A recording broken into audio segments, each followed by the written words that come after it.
Hi all. As a part of our group project, we worked on the workforce well-being productivity intelligence system.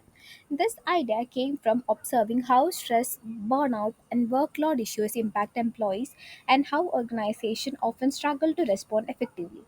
We wanted to design a solution that supports employees while giving HR real-time insights.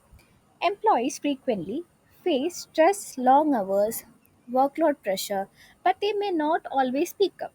At the same time, HR managers they lack a continuous data-driven way to track well-being. This creates disengagement, absenteeism, and high pressure for the employees.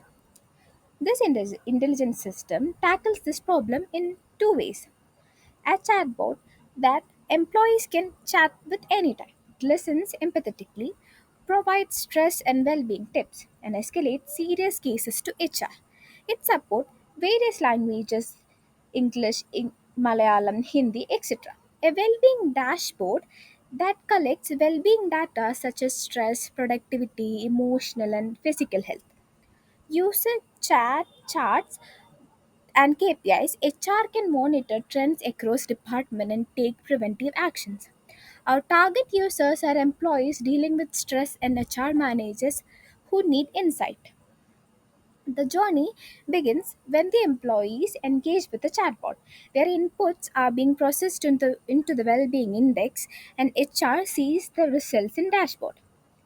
Thus, these steps may help in decision making. With this intelligent system, employees get immediate support, HR receives actionable analytics, and organization benefits through improved productivity, reduced stress, and stronger workplace culture. In short, the chatbot listens, the well being index measures, and the dashboards enable actions. This project shows how technology and empathy can come together. By integrating AI powered chatbot with well-being and analytics, we provide a scalable framework for healthier and more productive workplaces. Thank you.